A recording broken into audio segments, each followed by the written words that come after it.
दिनांक 21 जून 2026 रोजी साताराची एक फॅमिली फलटण मार्गे पंढरपूर येथे जात असताना पहाटेच्या सुमारास नातेपुते गावाजवळ बायपासला काही अज्ञात इसमांनी त्यांच्या कारसमोर एक जॅक टाकून कारचा अपघात होईल किंवा कार थांबेल अशा पद्धतीने त्यांना फोर्सफुली थांबवलं. त्या जॅकमुळं कारचा टायर फुटला आणि कार थांबली. जशी कार थांबली तशी या 4 लोकांनी त्यांच्यावर अटॅक करून संबंधित कुटुंबाच्या म्हणजे त्या कुटुंबातील महिला वगैरे सुद्धा गाडीमध्ये होत्या, त्यांचं सोनं वगैरे चाकू लावून सोनं काढायला लावलं आणि फोर्सफुली ते सोनं आणि मुद्देमाल चोरून घेऊन गेले. या अनुषंगाने नातेपुते पोलीस स्टेशन येथे जबरी चोरीचा गुन्हा या 4 लोकांच्या विरोधात दाखल करण्यात आला होता. यामध्ये प्रामुख्याने स्थानिक गुन्हे शाखा सोलापूर ग्रामीण यांनी तपास करून 2 आरोपी यामध्ये सहभागी असलेले 2 आरोपी तात्काळ पकडलेले आहेत. यांना अटक करण्यात आलेली आहे.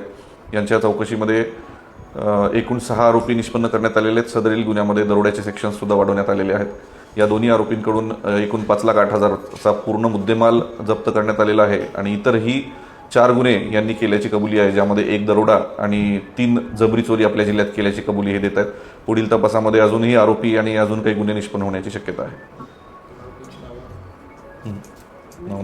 या अशा प्रकारच्या घटना टाळण्यासाठी जे वाहन चालवत आहेत, जे प्रवासाला निघाले, त्यांनी काय काळजी घ्यावी? जे वाहन चालवत आहेत, विशेषतः कुटुंबियांसोबत जात आहेत, यांनी तात्काळ 112ला फोन करणं अपेक्षित आहे. कारण या स्पेसिफिक घटनेमध्ये असं जाणवलं की घटना होऊन 2 तासांनी मग त्यांनी 112ला फोन केला. तात्काळ 112ला फोन केला तर लगेचच नाकाबंदी लावून अशा लोकांना तात्काळ जिथल्या तिथे पकडता येईल आणि पोलीस मदत 5 ते 10 मिनिटात आपल्यापर्यंत पोहोचेल.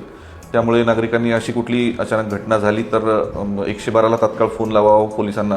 आपल्याला जिथे कुठे भीती वाटत असेल, कुठे संशयित लोक थांबलेले दिसत असतील तर तिथून पोलिसांना संपर्क करावा, जेणेकरून तात्काळ पोलीस मदत आपल्याला घटना होण्या अगोदरच मिळू शकेल, असे आवाहन मी सर्व जनतेला करतो.